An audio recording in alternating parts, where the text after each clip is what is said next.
Materi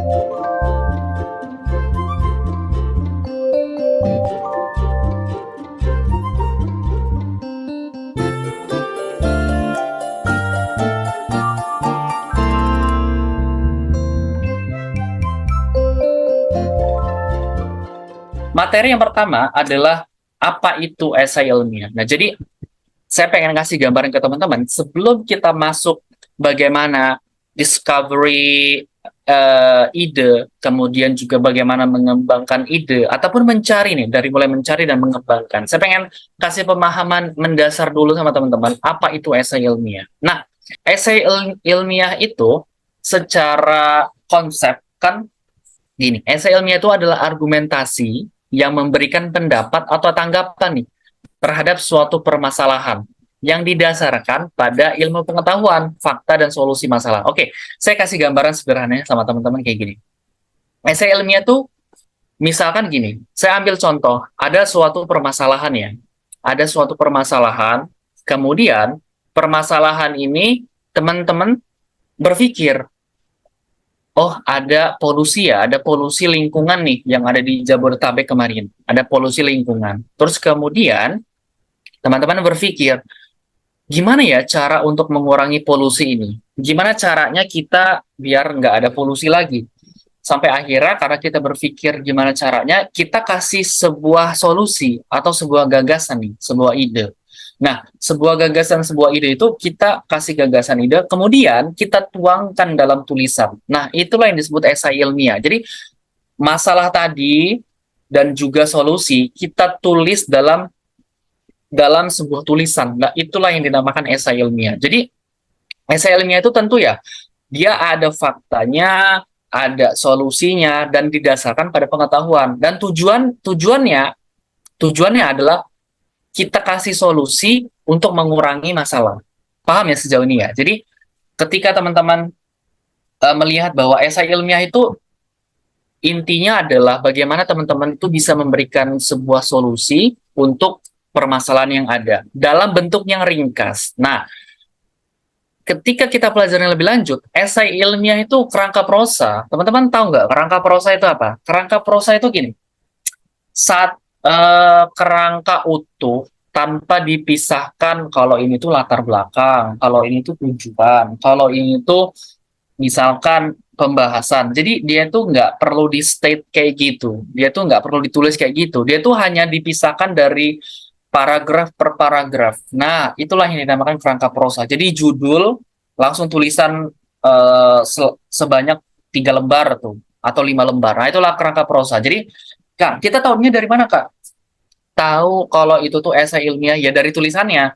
Dia pakai faktanya, ada referensi ilmiah dan juga ada solusi. Nah, terus mungkin teman-teman akan berpikir nih, dari teman-teman di sini mungkin akan berpikir, Kak, kalau cerpen itu masuknya esai ilmiah bukan?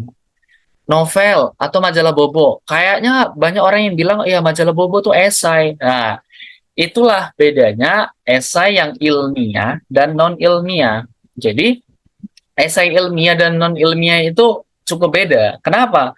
Jadi, cerpen, novel, dan lain-lain itu kategorinya adalah esai, tetapi yang jenisnya non-ilmiah gitu. Jadi dia itu tidak didasarkan pada fakta karena sifatnya pribadi. Bahkan kalau teman-teman baca novel, cerpen, majalah Bobo dan sebagainya, struktur esai ilmiah itu yang non-ilmiah itu ya fleksibel ya, dia nggak punya format. Dia bahkan nggak ada struktur bakunya. Nah, bahkan dia itu POV-nya itu lebih subjektif dan juga didasarkan pada pengalaman pribadi. Jadi sangat-sangat pribadi sekali gitu kan kalau untuk kita belajar kalau kita membaca esai yang non ilmiah itu dan juga bahasanya tentu keseharian ya. Kalau teman-teman baca majalah cerpen Bobo dan sebagainya itu kan ya pada suatu hari antum bertemu dengan Budi dan mereka berjalan bersama untuk ke sekolah. Nah, itu kan keseharian banget tuh bahasanya. Tapi kalau yang ilmiah tentu beda ya. Nah, kita bisa lihat nih, tujuannya itu dia harus ilmiah. Maksudnya tujuannya didasarkan pada fakta dan referensi ilmiah. Nah, kemudian strukturnya dia sistematis dan ada pedoman dan penulisan yang ilmiah. Nah, kemudian dia tuh lebih objektif nih dalam hal penyajian data dan juga bahasanya formal dan teknis. Artinya, semua hal yang berkaitan dengan ketika dia ada datanya ilmiah, referensinya ilmiah, kemudian hal-hal penyajiannya ilmiah, itu kategorinya esai ilmiah.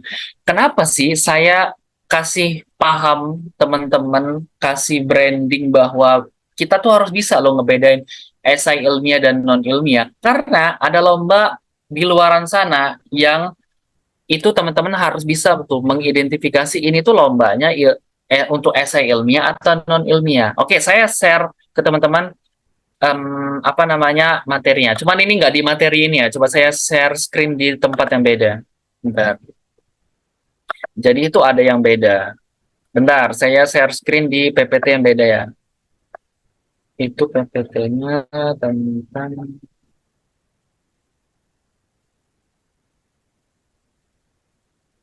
oh, benar.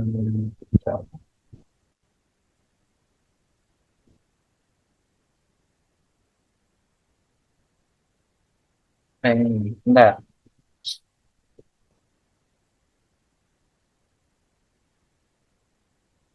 Nah, ini. Oke, saya share screen dulu ya.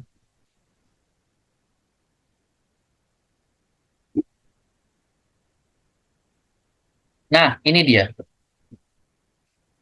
Nah, kenapa? Kenapa kita harus bisa ngebedain esai ilmiah dan non ilmiah? Karena esai yang di luaran sana itu ada beberapa lomba. Nah, beberapa lombanya ada beberapa lomba esai lah. Tapi saya yang paling umum, paling common itu ada dua lomba ini, yaitu esai inovatif dan juga esai kajian. Mungkin ada yang tanya gini, Kak, saya kayaknya kan saya lagi mahasiswa akhir nih, kayaknya kalau saya bikin esai-esai untuk beasiswa itu ada juga nulis esai itu sama nggak, Kak?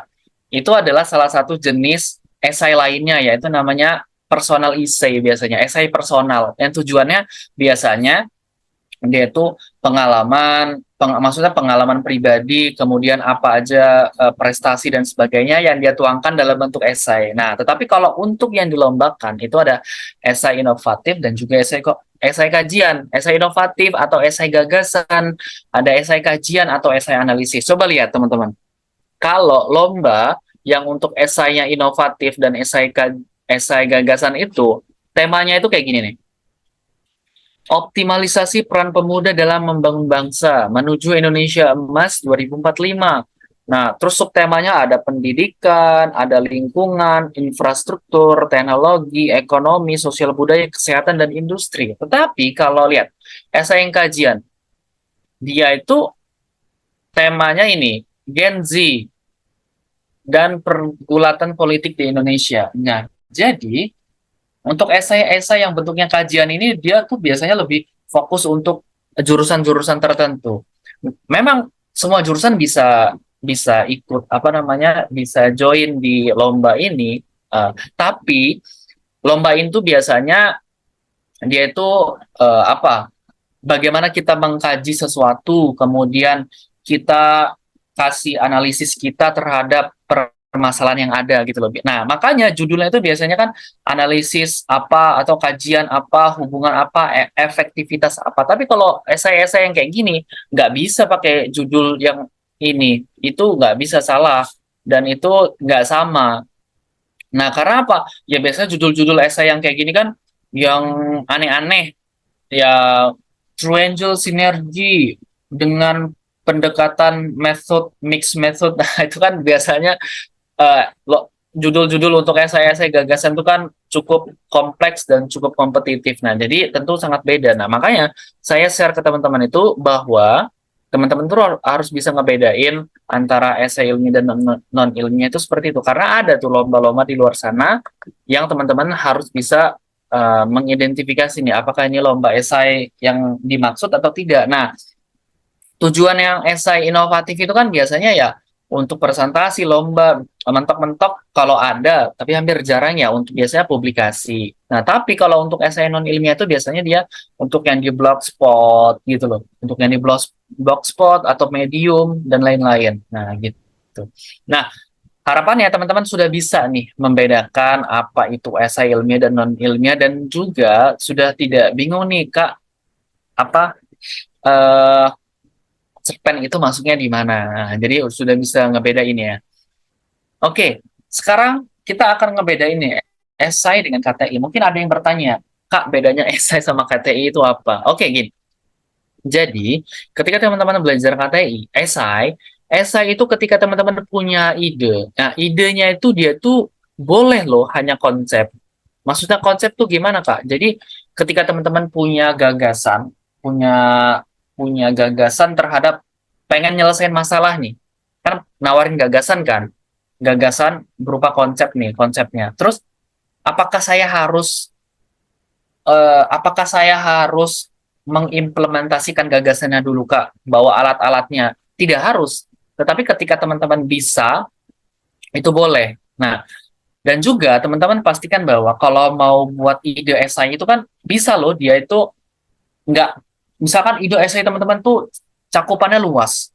Cakupan luas itu bukan areanya, tapi idenya tuh luar biasa luas banget tuh kan. Jadi lah kan kita nggak bisa ya bikin pulau segede itu. Nah, kita tuh kan bisa buat pulau itu dalam konsep ilustrasi tiga dimensi ataupun gambar deh gitu. Jadi kita kan bisa mengalurkan konsep itu menjadi sebuah ide. Nah, itulah esai ilmiah itu keuntungannya di situ. Jadi dia bisa sebatas konsep gitu. Nah, kalau bisa memang sifatnya futuristik.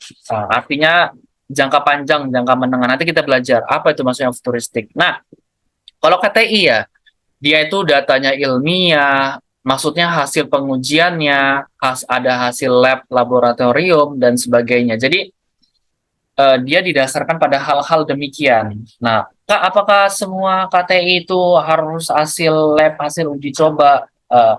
Pertama, iya. Kedua, kalau memang tidak bisa kayak gitu, bisa juga pakai konsep yang di esai. Jadi, pakainya konsep gitu. Nah, struktur esai itu ringkas dan sederhana banget. Pendahuluan, terus isi dan juga penutup. Nah, sedangkan kalau di KTI itu kan kompleks ya. Abstrak, pendahuluan, tinjauan, terus kemudian metode, pembahasan, penutup, gitu. Jadi kompleks banget. Nah, kalau di esai kita tuh bisa bahasanya ilmiah ya, bahasanya ilmiah, tetapi kita tuh bisa menggunakan frase atau ungkapan kutipan kayak gini, eh, apa namanya, buanglah sampah pada tempatnya. Misalkan ada frase atau kutipan buanglah sampah pada tempatnya, terus kemudian teman-teman bisa loh menggunakan kata-kata itu pakai tanda kutip gitu kan, terus kemudian dilanjutkan pada tulisan yang sesuai konteks. Misalnya gini, ungkapan ungkapan ada ungkapan yang menyebutkan bahwa buanglah sampah pada tempatnya. Hal ini tentu sangat senada dengan apa yang disampaikan oleh pemerintah. Jadi intinya teman-teman bisa menggunakan kutipan yang nanti dikaitkan dengan konteks tulisannya. Nah, sehingga tujuannya apa? Esai itu kan tetap esai itu adalah seni untuk menulisnya. Jadi beda sama KTI ya. Jadi meskipun dia ilmiah, tetapi kita bisa boleh untuk penggunaan frase atau kutipan itu. Nah, bahkan ketika saya lomba di akhir-akhir semester 8 dan juga ketika saya menjuri, itu banyak beberapa peserta mahasiswa itu pakai kutipan kayak gitu. Nah, jadi menarik untuk membaca gitu loh. Karena kan esai itu memang pada ikhtiarnya adalah penggunaan permainan diksi, permainan kata gitu loh. Meskipun dia ilmiah tetapi dia bisa menggunakan frase. Nah, sedangkan kalau KTI itu enggak, dia strict banget, dia harus formal sebaku-bakunya gitu. Jadi misalkan mau menunjukkan data tertentu ya dia harus berdasarkan penelitian Anto 2020 menyebutkan bahwa, nah kayak gitu. Jadi hal-hal kayak gitulah yang cukup kontras antara esai dan KTI. Nah, kemudian gambaran sederhananya lagi, esai itu kayak PKM gagasan tertulis, teman-teman. Nah, sedangkan KTI itu PKM penelitian, PKM kasa cipta, PKM apa lagi? Ya, pokoknya PKM sejenisnya lah ya. Nah, gitu. Jadi, ketika PKM gagasan tertulis kan kita bagaimana punya gagasan, kemudian kita memberikan analisis SWOT-nya apa, kemudian tahapan demi tahapannya seperti apa, terus nanti bagaimana rencana jangka pendek, menengah, dan panjangnya. Jadi percis banget sama kayak PKM gagasan tertulis itu esai ilmiah. Nah, kalau kata itu PKM penelitian. Oke, jadi dengan slide ini harapannya teman-teman sudah paham nih. Oh, bedanya esai sama KT itu kayak gini. Jadi kalau teman-teman yang ngerasa pemula banget nih, teman-teman yang ngerasa pemula, itu Kak bisa nggak sih saya pemula ini? Saya langsung ke KTI aja belajar bisa nggak Kak? Ya bisa banget, silakan. Tetapi jangan salahin saya kalau teman-teman nanti bingung. Nah, karena kalau teman-teman masih pemula banget dan belum punya pengalaman, lebih baik teman-teman belajar nyemplung dulu di esai, teman-teman ikut lomba nulisnya, kemudian ikut lomba. Ketika sudah terbiasa, kemudian teman-teman kembangkan itu esai dalam bentuk KTI. Itu kan bisa. Jadi kalau kata dosen saya, kalau kalian mau nulis itu mulai dari yang level bawah dulu. Ini esai ini bukan level bawah maksudnya. Artinya level bawah itu mulai dari strukturnya yang singkat, terus penyajian datanya juga nggak kompleks, gitu. Jadi bukannya berarti esai itu kastanya rendah sama KTI itu. Enggak, mereka itu sama semua. Tapi secara strukturnya itu lebih ringan. Nah, itu dia. Jadi belajarlah dari esai dulu, kemudian baru tingkatin nanti ke KTI kah, atau ke PKM, dan lain-lain. Oke? Itulah perbedaan antara esai dan juga KTI. Nah, sekarang kita akan belajar nih bagaimana sifat dan bentuk esai. Nah, karena ini cukup fundamental nih.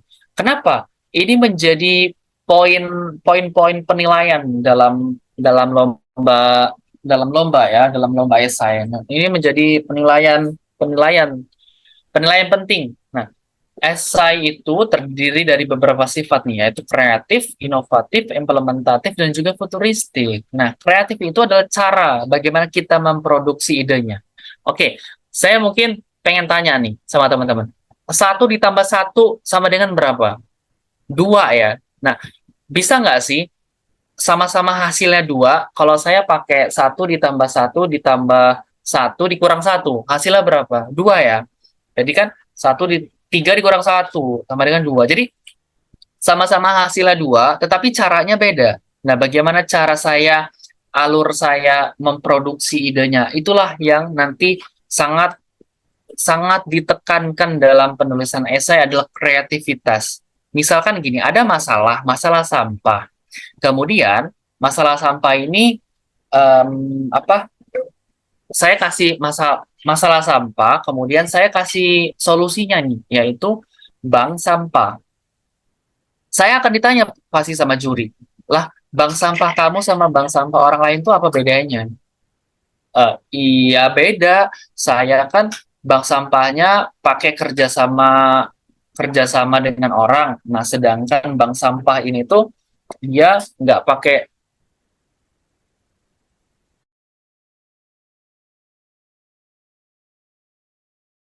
Nah, kalau misalkan bank sampah, bentar ya.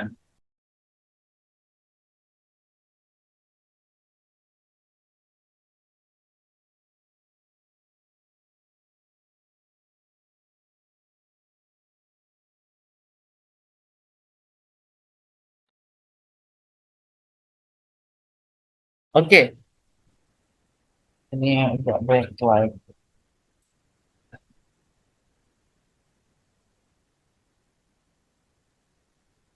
sebentar. Oke, lanjut aja ya. Nah, jadi kreatif itu adalah terkait bagaimana kita memproduksi idenya. Jadi tiap orang itu kan punya caranya beda, terus alurnya beda. Nah, itulah kenapa kreativitas itu salah satu poin penting dalam penilaian esai.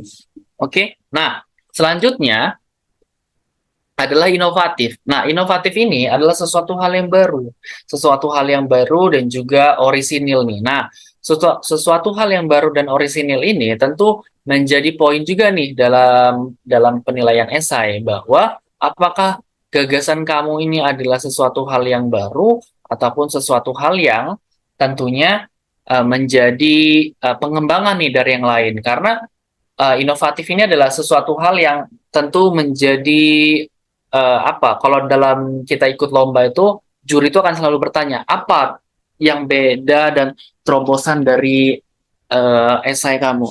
Idenya tuh apa? Nah, kemudian bisa nggak sih? Mungkin ada yang tanya nih, Kak, bisa nggak sih kalau misalkan saya bikin esai, kemudian idenya itu pengembangan dari ide sebelumnya. Oke, itu bisa. Jadi selama idenya itu adalah ada penggabungan kah, ataupun ada penambahan indikator, ada penambahan variabel, dan lain-lain, itu bisa banget untuk teman-teman menjadi sebuah inovatif ataupun sebuah pengembangan ide menjadi sesuatu yang inovatif. Tetapi itu bukan invention ya, atau penemuan. Nah, yang ketiga adalah implementatif. Jadi sifat esai itu, ketika teman-teman nanti buat esai, itu harus implementatif. Itu apakah? Sesuatu yang dapat diterapkan. Artinya gini, teman-teman mulai berpikir nih, buat esai, punya gagasan, punya ide, tetapi bingung, teman-teman nggak punya gambaran apakah ini nanti esainya bisa diterapkan atau tidak, ataupun nanti ini esainya, apakah saya kalau saya bikin esai kemudian ini apakah harus bukan buat buat prototipenya kak atau bikin produknya. Nah, nggak harus, tetapi teman-teman harus memastikan bahwa setiap langkah, setiap esai yang teman-teman buat itu harus jelas step by step-nya seperti apa, langkah demi langkahnya seperti apa, alurnya apa, sehingga itu menjadi indikator penilaian bahwa gagasan kamu tuh implementatif. Gagasan kamu tuh bisa diterapkan loh nanti 3 atau 5 tahun ke depan. Nah, kayak gitu ya. Jadi tentu sesuatu hal yang implementatif menjadi poin penting juga. Nah, yang keempat adalah futuristik, artinya masa masa depan, jangkanya panjang. Esai itu nggak, maksudnya idenya esai itu nggak bisa loh diterapin dalam 2 atau 3 bulan ke depan. Itu dia butuh butuh jangka waktu, yaitu bisa jangka menengah atau jangka panjang, bisa dalam 1, 2 tahun, 3 tahun, atau sampai 10 tahun sekalipun. Nah, futuristik juga di sini adalah yang sifatnya itu masa depan. Nah, teman-teman mungkin pernah dengar ya, ada namanya artificial intelligence, ada Internet of Things, ada zero waste, ada green economy, ada blockchain, ada apa lagi?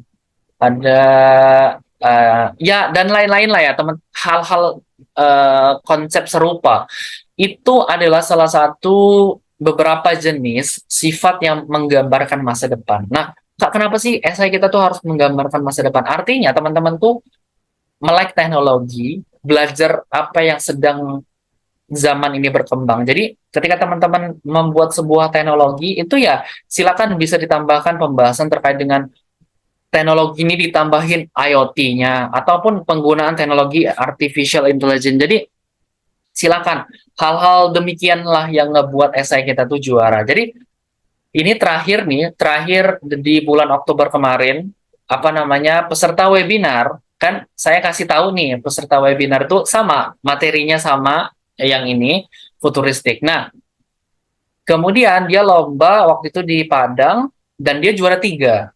Terus saya tanya, yang juara 1 sama juara 2-nya kayak apa judulnya?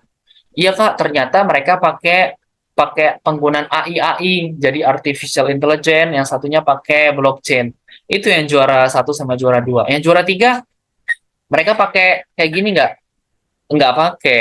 Karena mereka ya sudah terlanjur nulis dan baru tahu informasinya. Jadi ya mereka sudah terlanjur nulis dan udah disubmit, itu tinggal pengumuman aja, tinggal presentasi gitu. Jadi penggunaan sifat yang futuristik itu, yang tadi saya sebutkan itu sangat-sangat berpengaruh untuk teman-teman kalau ikut lomba. Jadi sebisa mungkin teman-teman sudah mulai nih dapat pemahaman dan mengembangkannya. Oke?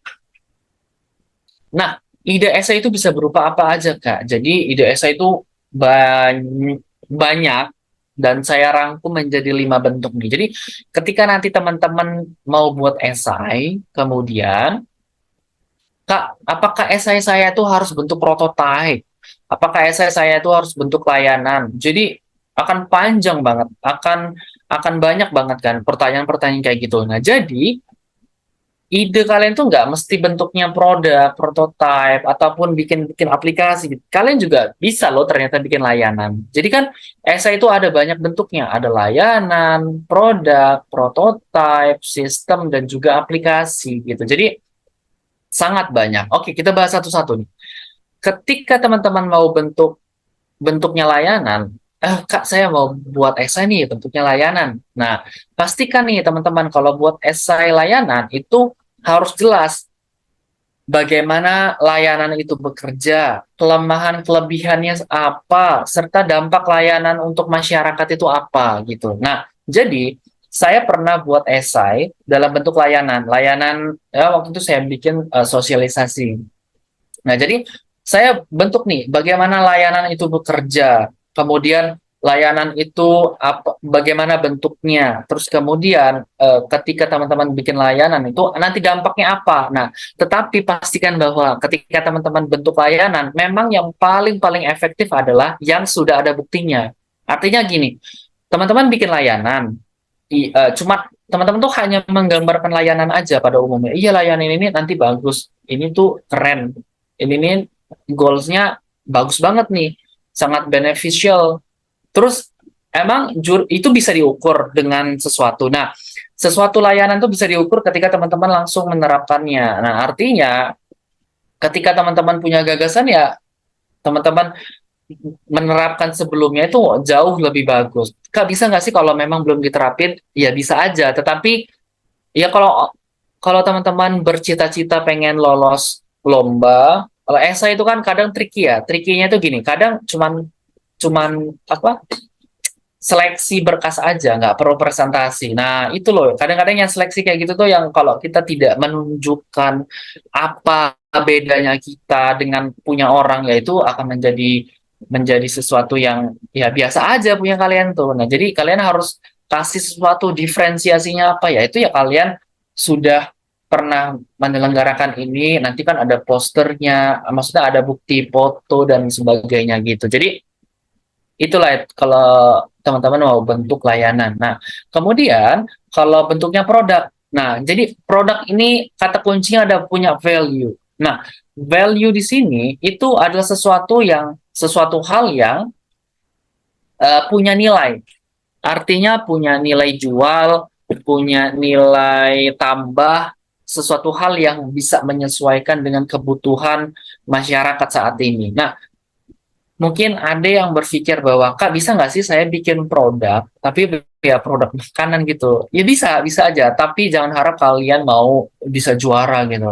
Karena kalau bikin produk makanan ya, ya hampir semua produk sekarang tuh kayak yang dipasarkan ada produk makanan. Nah, terus apa bedanya kamu sama jualan-jualan UMKM yang di luaran sana? Kayaknya sama aja.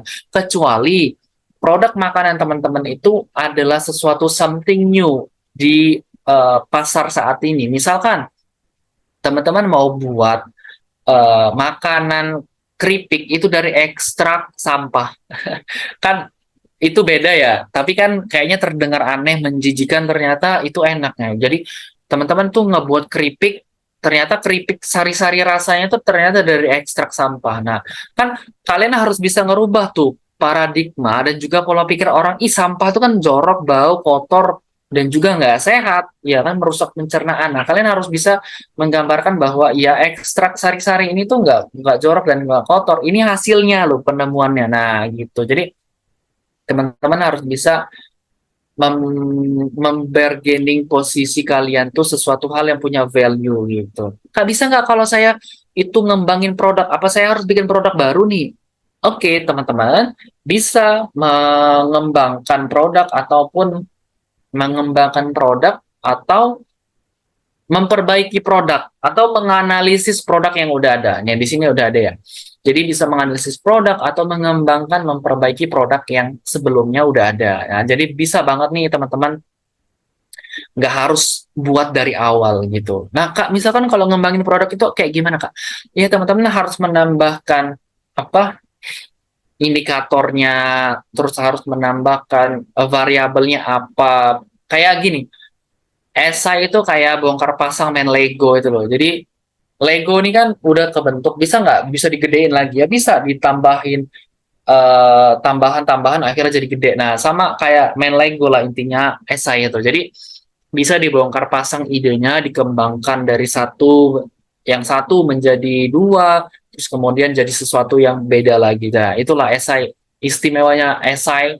KTI juga bisa kayak gitu sebenarnya. Jadi ya silakan teman-teman kalau memang sudah punya ide itu biasanya nanti bisa dikembangkan dengan macam-macam. Nah, sama dengan platform, kemudian juga sistem dan juga aplikasi. Pada intinya mereka sama. Ketika teman-teman harus bisa memastikan bagaimana nanti aplikasi, platform, sistem ini bekerja, kemudian kelemahan kekurangannya seperti apa nanti, pakai bisnis prosesnya apa, atau teman-teman sedang mengembangkan aplikasi yang sebelumnya. Nah, jadi itu ya produk-produk esai, bentuknya apa itu kayak gitu. Nah, sekarang saya pengen nih ngukur level ide esai punya teman-teman. Coba dari level beginner, elementary, intermediate, advanced, dan juga expert. Silakan tulis di kolom komentar ide teman-teman levelnya itu ada di level apa untuk saat ini. Apakah beginner nih membuat inovasi? Jadi teman-teman tuh kalau mau buat esai itu idenya tuh ternyata masih di batas ini loh. Membuat inovasi gerakan mencuci tangan melalui kompetisi. Atau di elementary nih, membuat inovasi edukasi mencuci tangan tapi sudah pakai platform nih. Nah, kemudian di intermediate, mencuci tangan tapi dengan alatnya otomatis. Jadi dia bisa mencuci tangan sendiri itu loh. Nah, kemudian yang advance, dia mencuci tangan dengan otomatis sama, tetapi dia pakai AI dan juga IoT. Nah, atau yang expert nih, dia buat alat cuci tangan, teknologinya AI dan juga pengeringnya otomatis. Jadi kan dia sudah cuci tangan pakai alat pengeringnya juga sekalian. Nah, silakan teman-teman, saya pengen tahu nih teman-teman saat ini level idenya itu ada di tahap mana. Silakan teman-teman bisa chat di kolom komentar.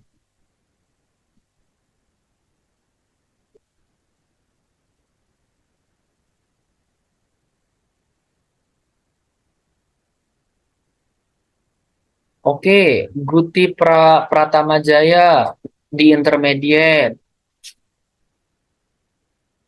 Yang lain teman-teman, ini nggak pada tidur kan ya? Oke, Sinta di elementary Kak. Wah keren nih, udah pada si Gusti udah ada di level intermediate. Buat idenya di Sinta posisinya sekarang di elementary. Ayo teman-teman yang 62 partisipan nih, 61 be aktif ya. Jadi bisa kita bisa berinteraksi. Yosefa ada di elementary. Oke. Ada yang lain teman-teman? Elementary, Claudia. Yang lain?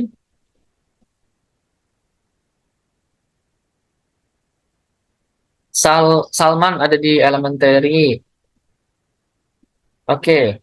Jadi sejauh ini kesimpulannya teman-teman sudah sudah oke elementary elementary elementary juga Kak. Ada yang di intermediate. Oke, appreciate untuk teman-teman yang sudah aktif ya, aktif partisipasi di kolom komentar. Nah, jadi ketika ide teman-teman tuh sudah berada di elementary, wow, itu yang pertama saya ucapkan selamat. Dan kedua, teman-teman yang sudah ada di intermediate, luar biasa. Karena pertama kali saya nulis esai itu, saya nggak ada di level beginner juga. Saya nggak ada di level ini. Kayaknya saya level nol deh. Karena saya idenya waktu itu ya udah membuat inovasi gerakan mencuci tangan aja, nggak lewat apa-apa. Jadi mencuci tangan tuh bagus dan lain-lain. Itu kan lebih ke analisis ya. Nah, jadi hal-hal kayak gitu tuh yang saya tuh pengen tahu. Berarti teman-teman tuh pada posisi sudah siap harusnya, sudah siap untuk ikut lomba dan juga tinggal eksekusi, nulis-nulis dan lain, tinggal apa namanya ikut lomba ngembangin gitu. Jadi sekarang tuh tinggal belajar-belajar materi gitu. Jadi, nah teman-teman, ketika level ide ini tuh penting karena untuk mengukur nih kesiapan teman-teman, untuk mengukur nih seberapa jauh teman-teman untuk ikut lomba. Kak, apakah yang level elementary ini nggak bisa ikut lomba? Ya bisa, bisa ikut lomba. Apakah tidak berpotensi untuk menang? Ya bisa bisa berpotensi menang. Tetapi ketika peserta lain itu ide-idenya kayak gini, ya jangan harap kita bisa menang gitu. Nah, terus Kak, kayak gimana? Apakah saya stuck di sini aja atau saya terus ngembangin? Ya, teman-teman belajar dan terus ngembangin ya. Ya, esai itu kan terus berkembang. Teman-teman nggak bisa stuck di sini aja. Jadi ketika masih di tahap ini, teman-teman bisa ngembangin apa namanya? Ngembangin hal yang lebih dalam lagi dan lebih luas lagi gitu. Nah, jadi salah satunya dengan teman-teman ikut webinar ini. Jadi webinar ini kan mengukur sejauh mana nih kesiapan teman-teman untuk ikut lomba dan juga untuk nulis esai. Nah, harapannya teman-teman sudah bisa nih dari elementary nanti naik tingkatnya jadi intermediate, dari intermediate naik tingkatnya ke advance. Kak, misalkan saya elementary, bisa nggak sih saya menang lomba? Bisa. Nah, kalau sekarang itu saya merasa bahwa persaingannya tuh sudah sangat gila. Anak SMA itu kalau udah bikin esai itu kayaknya sudah terlalu gokil sih. Anak SMA tuh masa idenya udah pakai pakai buat alat pakai otomatis, terus penghitungannya udah nggak masuk akal. Nah, kalau zaman saya tahun 2014 sampai tahun 2018 itu esai-esai yang level beginner elementary itu ya bisa menang, tinggal kita pendekatan presentasi ke jurinya aja yang harus ciamik gitu kan, harus harus apa harus lebih menarik, kemudian presentasi tanya jawabnya juga harus bisa lebih meyakinkan. Nah, kita bisa ya biasanya mainnya di sini. Nah, tapi kalau sekarang itu ketika saya jadi juri itu, wow, ide esainya kayak gini loh, level intermediate lah, advance, expert. Jadi idenya tuh udah nggak main-main. Makanya ketika teman-teman sekarang kan, teman-teman angkatan 2000, 2020, 2021 kuliahnya kan, atau ada yang 2023 nih baru masuk. Nah, teman-teman tuh kalau misalkan hanya stuck di sini aja, jangan sampai stuck di sini karena ya teman-teman akan ketinggalan dengan yang lain. Nah, itu mengukur ide level teman-teman. Nah, saya pengen tanya sekali lagi nih sama teman-teman. Menurut kalian, mendingan ide yang bagus atau tulisan yang bagus? Nah, ini yang saya rasain dulu nih. Saya idenya itu biasa aja, tetapi saya bisa menonjolkan dari kualitas tulisan. Nah, makanya secara penilaian, maksudnya secara tulisan itu masih imbang lah, tinggal presentasinya aja. Oke, saya pengen tanya teman-teman, mendingan good idea atau good writing? Atau bisa ngasih persentase nih, Kak, good idea 50%, good writing 50%. Enggak, Kak, good idea itu ternyata 70%, good writing 30% aja cukup. Oke, good idea, good idea. Ada yang lain, good writing. Menarik. Jadi kalian punya prinsip bahwa nggak mesti ide yang bagus, yang penting tulisannya bagus. Nggak mesti tulisannya bagus, yang penting idenya bagus. Oke, kalau kata Maria, dari idea dapat direalisasikan dengan writing. Oke. Mungkin saya jawab pengen Maria dulu nih ya, Maria Albertina. Enggak juga sih. Jadi dulu ketika saya pertama kali buat esai, ini bukan saya tapi peserta lain tuh ya. Ide saya jujur biasa aja, tetapi saya bisa bisa kasih jaminan tulisan saya cukup kompetitif. Karena waktu itu ketika saya ikut lomba, penilaian tulisan saya tuh selalu tiga besar. Nah, ide ini ya, jadi teman saya ini peserta lain lah ya, peserta lain tuh idenya tuh nggak main-main. Ide dia tuh sampai bawa alat, bawa prototipe. Tetapi ketika saya melihat kualitas tulisannya itu tiga ke bawah. Jadi jadi penilaian tulisan dia itu urutannya tiga ke bawah. Nah, kesimpulan yang dapat saya ambil dari pengalaman itu, kemudian saya jadi juri, ternyata ide yang bagus dan penulisan yang bagus itu sama aja. Artinya, teman-teman tuh nggak bisa hanya menitik beratkan pada ide yang bagus sama tulisan esai yang bagus. Nah, kalau kata Yosefa, kalau writing semua orang bisa belajar. Ya sama, good idea juga semua orang bisa belajar. Jadi intinya itu gini, saya mau kasih pemahaman sama teman-teman. Ide yang bagus sama penulisan yang bagus itu semuanya bisa dipelajarin. Semuanya bisa dipelajarin. Good writing bisa dipelajarin dengan cara apa?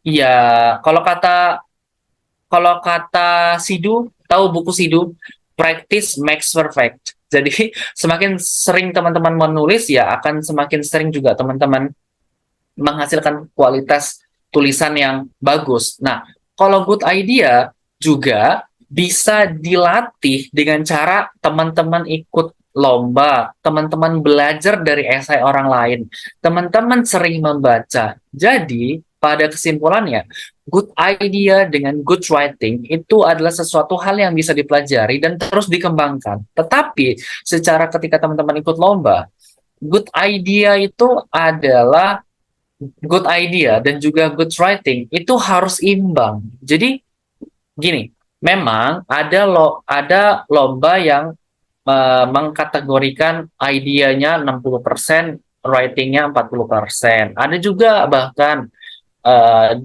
di lomba lain tuh 55%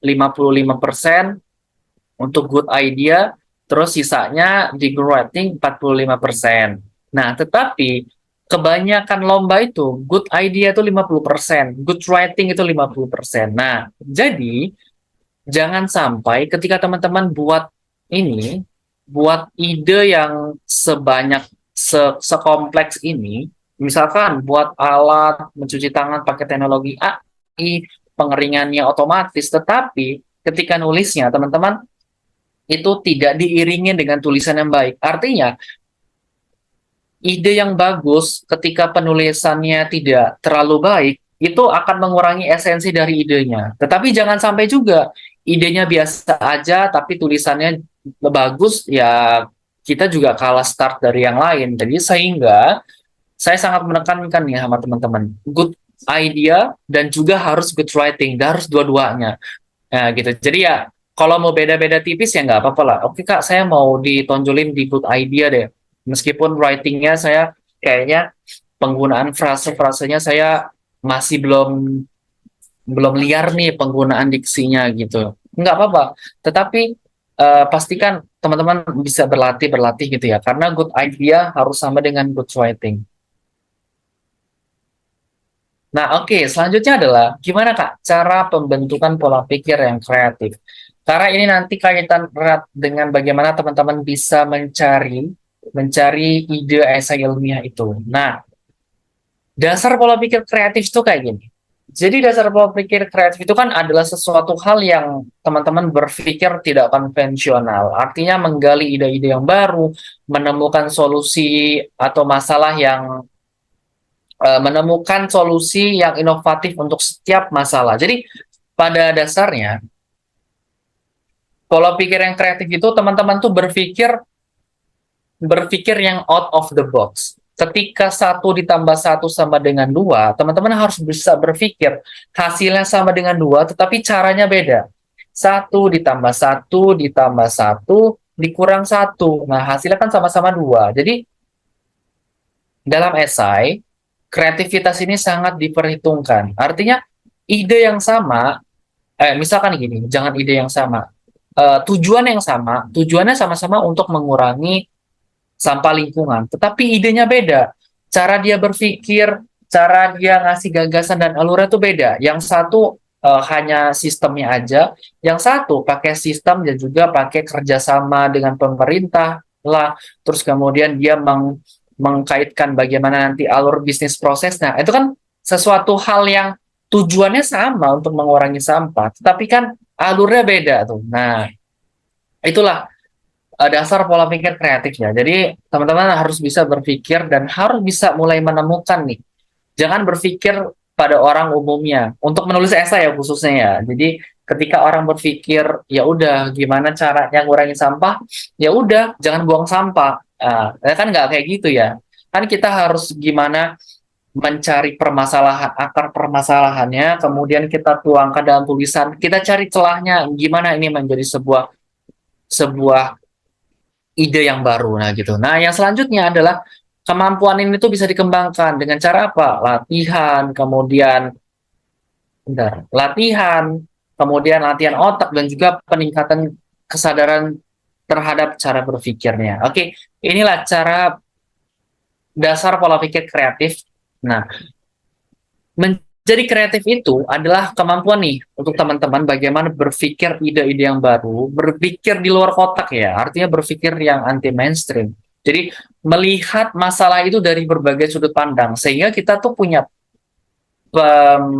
cara pikir, punya cara pandang tuh yang nggak kayak orang kebanyakan. Jadi kita tuh ketika teman-teman nanti sudah terbiasa ikut lomba, teman-teman tuh akan punya sudut pandang itu ketika melihat suatu permasalahan, bisa nggak ya kalau ini nanti esai saya, gagasan saya ini pakai saya kaji dari bisnis prosesnya, kemudian saya kembangkan bagaimana model kerjasamanya.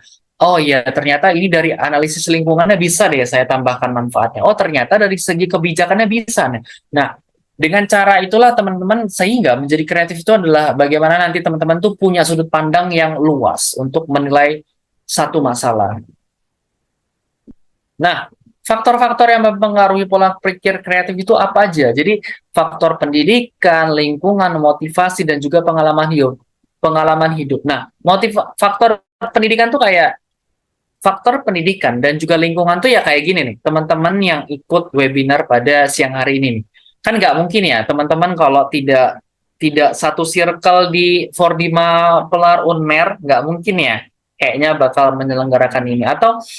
Atau teman-teman nggak mungkin ya ikut UKM musik tiba-tiba ikut UKM penelitian ini kan kayaknya saling kontras. Nah makanya lingkungan ini akan membentuk nih pola pikir yang kreatif. Terus kemudian motivasi.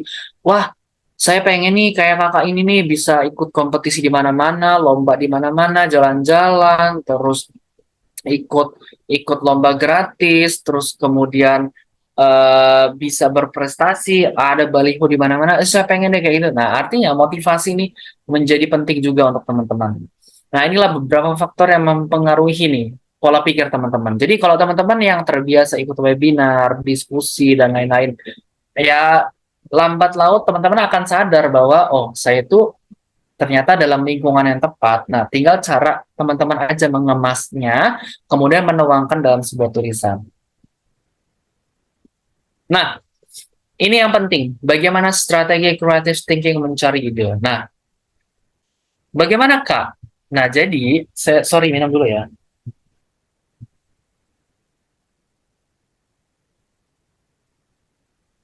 Nah, gimana Kak caranya? Jadi, ada beberapa strategi ya, strategi yang sekiranya teman-teman bisa lakukan nih. Ini udah ternyata udah setengah tiga ya kan? Oke, jadi ada 8 tahapan. 8 tahapan tuh saya langsung ke slide selanjutnya aja ya. Nah, step by step-nya, 8 tahapan tuh apa aja, Kak? Ada environmental analysis, problem recognition, sampai control. Oke, environmental analysis itu adalah gini. Teman-teman tuh memahami nih situasi yang terjadi saat ini, situasi yang terjadi sekitar kita.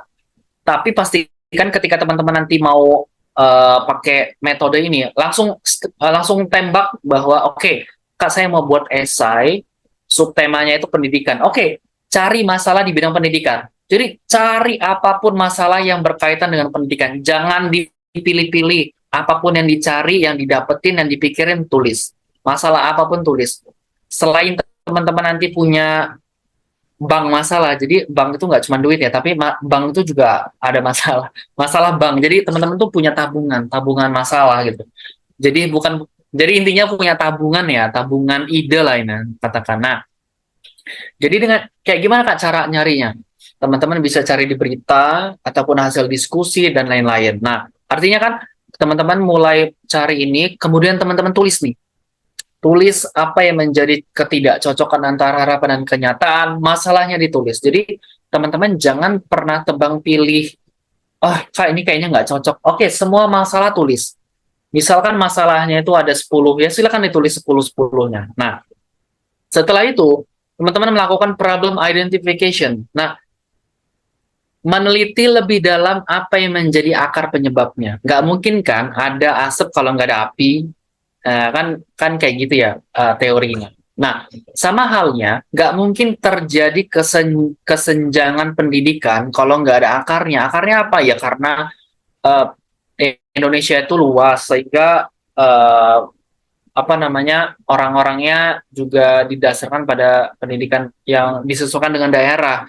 Nah, kemudian apa namanya kalau kurikulumnya beda, kemudian eh, masyarakat Indonesia tuh nggak semuanya punya pendidikan yang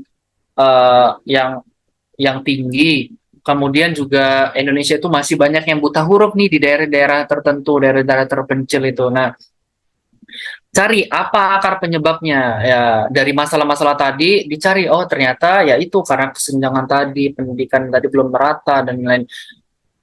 Dicari apa yang menjadi masalahnya, yaitu problem identification. Kemudian teman-teman masuk ke making assumption. Kan dari masalah tadi, penyebab tadi, akarnya, apa dampaknya yang terjadi? Kan misalkan masalahnya ini. Nah, ketika masalah ini, dampaknya itu apa sih? Apa yang akan terjadi? Oh ya, nanti Indonesia tuh akan semakin banyak nih orang yang buta huruf. Kemudian Indonesia akan semakin banyak yang pendidikannya tidak merata dan yang lain. Intinya teman-teman meramalkan masalah terbesar yang akan terjadi ketika penyebab ini tuh nanti terus berlanjut. Nah, setelah itu teman-teman mulai menulis dalam arti oke, masalahnya itu pendidikan ini ya. Kira-kira solusinya apa ya? Oh ya udah deh, kalau gitu saya bikin solusi apa pendidikan literasi berbasis pendekatan masyarakat. Kemudian saya pengen buat pengenalan teknologi teknologi pendidikan untuk anak-anak buta buta membaca. Saya pengen juga ngasih apa namanya ke mereka itu solusinya apa dengan metode ini terus nanti mereka bisa tahu. Nah, intinya semua apapun yang terlintas di pikiran teman-teman terkait dengan solusi itu silakan ditulis. Nah, gini, ketika teman-teman sudah mulai terbiasa dengan mencatat semua masalah ini, kemudian dilanjutkan melakukan akar penyebab masalah ini, kemudian juga meramalkan apa yang menjadi masalah, teman-teman akan mempunyai sudut pandang ataupun cara berpikir solusinya. Karena teman-teman sudah berpikir masalah. Kita sebagai manusia itu akan berpikir how to solve the problem. Jadi teman-teman akan berpikir gitu, gimana cara untuk kita apa namanya menyelesaikan masalahnya ini. Nah, gitu. Jadi mulai cara teman-teman apa namanya melis apa saja yang menjadi alternatif untuk ide-idenya. Kemudian dipilih, dievaluasi. Kira-kira yang cocok tuh apa ya? Teman-teman evaluasi nih idenya. Kemudian dicocokkan. Cocok nggak sih? Nanti dicocok-cocokin. Kemudian teman-teman mulai kembangkan. Dipilihlah 1 sampai 3 ide yang kira-kira teman-teman rinci. Nanti alurnya tuh kayak gini. Buat ilustrasi. Terus kemudian ide ini cocok nanti dikasih SWOT-nya. Nah, dari situ barulah nanti teman-teman mulai menulis. Nah, sehingga teman-teman tuh dapat, oh ternyata uh, masalahnya dan idenya tuh kayak gini. Nah, kemudian teman-teman nanti bisa mulai buatkan dalam bentuk outline-nya, kemudian teman-teman nulis. Nah, inilah yang dalam bentuk apa namanya implementation. Jadi teman-teman rinci apa yang teman-teman pengen tulis solusinya. Nah, kontrol ini kaitannya dengan ketika ide teman-teman tuh sudah terrealisasi. Jadi teman-teman tuh melakukan monitoring dan evaluation. Tujuannya apa? Ya tujuannya untuk pengembangan lebih lanjut. Kayak gitu kira-kira. Nah, latihan framework, silakan teman-teman ketika teman-teman mau latihan dengan framework yang tadi, bisa langsung klik link ini. Nah, link ini juga yang kalau teman-teman tadi tertarik untuk belajar lebih dalam, kan nggak mungkin ya, materi ini aja lebih dari 1 jam, apalagi kalau materi tadi, kan materi esai keseluruhan tuh saya punya kurang lebih 18 modul tuh. Nah, modul ini tuh hanya 5%, cuman ada 2 modul. Nah, jadi kalau teman-teman mau belajar, silakan bisa di sini, dan ini juga sebagai latihan teman-teman, silakan bisa klik ini juga, untuk saya kasih framework yang teman-teman bisa gunakan untuk latihan mandiri. Oke, silakan di screenshot dulu ataupun langsung diklik bisa. Jadi ini step by step ini nanti saya kasih ke teman-teman secara gratis yang teman-teman bisa latihan mandiri di rumah after sesi ini. Nah, gitu. Jadi nanti teman-teman bisa belajar untuk buat kerangkanya sehingga teman-teman nanti lebih siap lagi nih untuk mencari dan juga mengembangkan ide esainya. Nah, saya sekarang pengen ngetes lagi nih, pengen berinteraksi dengan teman-teman. Oke, coba teman-teman, coba urutkan yuk masalah 1, 2, 3, 4. Kira-kira menurut teman-teman, masalah mana yang paling urgent coba urutin. Apakah 1, 2, 3, 4 atau apa atau 3, 4, 2, 1 atau 2, 3, 4. Silakan teman-teman bisa tulis di kolom komentar ya. Menurut teman-teman, itu masalah mana sih yang urgent? Diurutkan berdasarkan poin-poin ini yang paling urgent sampai yang urgent aja.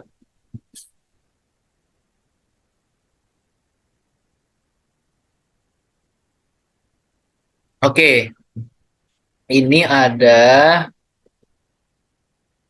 Sinta 2431, Yazika 342124. Oke, saya pengen volunteer ya. Volunteer untuk teman-teman.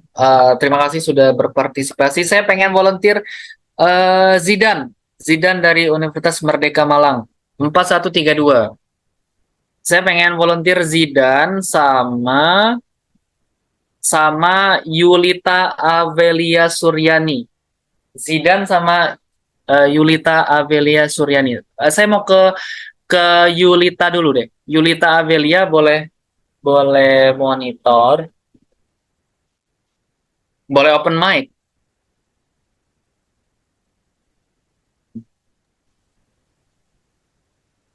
Udah Kak. Oke. Oke, kenapa Yulita milihnya 2431? Menurut Yulita kenapa dan bagaimana? Mungkin bisa diceritain singkat gitu. Bisa di-share.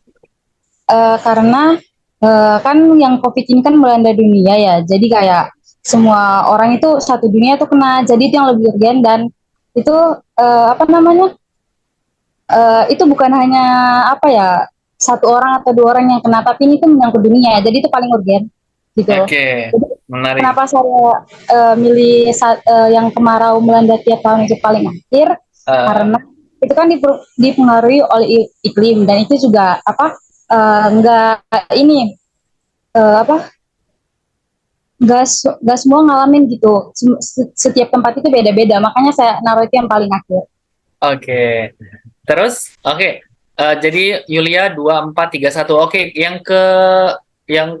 oke, udah deh, cukup nggak apa-apa. Jadi berarti Yulia menganggap bahwa yang COVID ini karena dunia sehingga dampaknya lebih besar. Terus yang satu ditaruh paling akhir ya. Oke, terima kasih ya Yulita Avelia. Terima kasih. Yang selanjutnya Zidan. Zidan bisa monitor.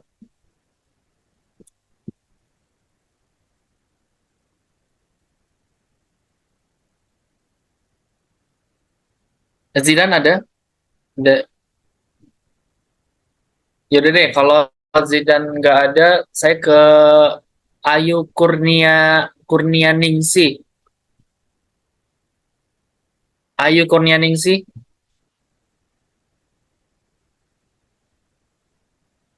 halo. Ini pada ngetik, nggak ada yang mau open mic ya?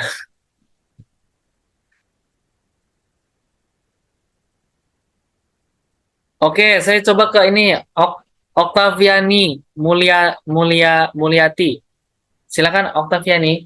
Coba bisa, oke, silakan. Menurut Okta, kenapa milihnya nomor 4 yang pertama? Oke, baik Kakak, kalau dari saya, kenapa sih harusnya nomor 4 tuh menjadi poin pertama? Polusi dan emisi karbon yang semakin meningkat. Karena saya berpikir bahwa masalah terbesar sekarang adalah masalah polusi, Kak. Kemudian poin ketiga saya ambil itu jadi nomor kedua, yaitu penyakit diare pada anak. Yang kita ketahui juga selama ini yang saya baca-baca juga kakak, lebih banyak juga menjadi kendala terbesar, sehingga saja itu kan lebih urgent juga ketimbang yang ketiga dan keempat di poin pertama dan kedua. Iya, oke. Terima kasih Yulita. Terima Ya, kasih Oktaviani. Terima kasih. Oke, nah Kak. jadi kita ada dua sudut pandang yang beda ya. Yang satu tadi berpikir bahwa yang paling urgent adalah yang nomor dua, yaitu di pandemi COVID. Nah, sedangkan yang dari Oktaviani tadi adalah yang nomor empat yang paling urgent. Kak, mana yang benar? Mana yang lebih tepat? Pertama, saya mau bilang semua itu benar, tetapi kan harus ada yang lebih tepat. Nah, itu apa? Saya mau kasih tahu dulu ini. Ketika teman-teman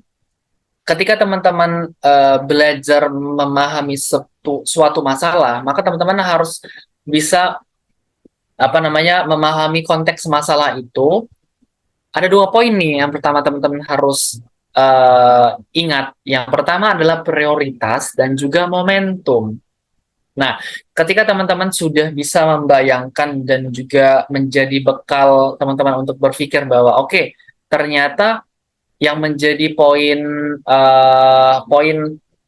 penting dalam konteks masalah ini adalah prioritas dan juga momentum. Maka yang menjadi titik titik titik lebih urgent adalah yang pertama, yaitu adalah nomor 4. Jadi nomor 4 ini adalah polusi dan emisi karbon yang semakin meningkat. Jadi silakan teman-teman bisa cek gini. Pertama adalah lihat dulu ya dari prioritas dengan juga momentum. Gini. Pertama, kenapa enggak satu, Kak? Kayaknya kemarau melanda tiap tahun ya. Kan ini juga urgent. Iya, ini urgent dan ini urgent. Semua urgent. Tapi yang lebih urgent dan sesuai momentum adalah polusi emisi karbon yang terus meningkat. Jadi apalagi ini ditambah dengan kasus di polusi di Jabodetabek kemarin. Jadi pemerintah menaruh fokus perhatiannya lebih besar tuh terhadap masalah itu, sehingga sehingga pemerintah itu tidak hanya menekankan bahwa oh ya uh, kita harus punya kebijakan. Jadi pada saat itu pemerintah fokusnya adalah bagaimana untuk mengurangi sehingga itu menjadi prioritas dan itu momentum. Nah, beda kalau kita flashback pada tahun 2019, tahun 2020. Masalah yang urgent yang mana? Yang paling urgent? Kayaknya COVID ya. Semua COVID akan berpikir. Karena saat itu, COVID itu benar-benar sangat membeludak. Nah, jadi poinnya adalah ketika nanti teman-teman memahami konteks melihat suatu masalah, teman-teman harus melihatnya suatu masalah itu apa yang menjadi fokus pemerintah saat ini, apa yang menjadi momentum saat ini. Nah, saat ini tuh yang paling momentum itu selain dari polusi emisi itu apa coba?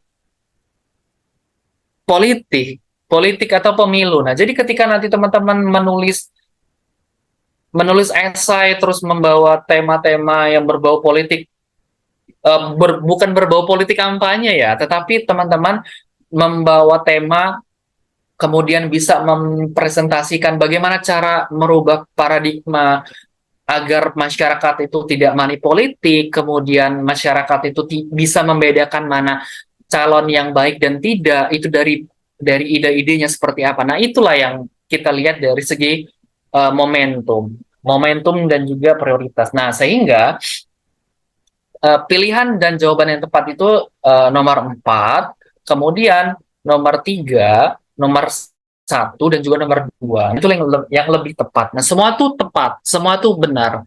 Tetapi ada yang lebih tepat gitu. Nah, jadi dan itu karena apa? Disesuaikan dengan prioritas pemerintah dan juga momentum. Kak, kenapa kasus kemanusiaan Gaza tidak termaksud dalam urgensi pemerintah? Itu termasuk urgensi pemerintah, tetapi dalam konteks penulisan esai ataupun KTI itu sebaiknya menggunakan kasus yang domestik, artinya kasus yang sedang terjadi di Indonesia aja.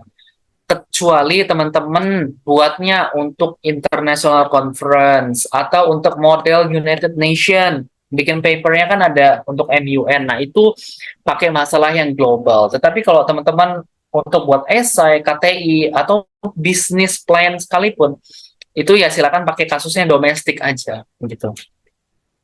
Nah, saya pengen kasih sedikit gambaran ini mungkin agak cepat ya karena sudah mau jam 3.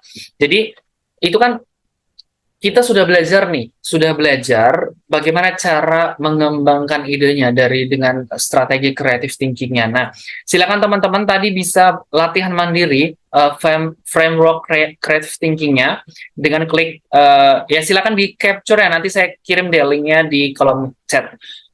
Nah, ketika teman-teman kita sudah belajar kreatif tadi, bagaimana step by step-nya, kan ide itu nanti akumulasinya terhadap judul ya. Nah, judul itu saya pengen ngasih tahu gambaran sama teman-teman. Judul itu intinya kunci sukses teman-teman mau ikut lomba. Kalau judulnya biasa aja, biasanya itu akan tidak menjadi perhatian juri.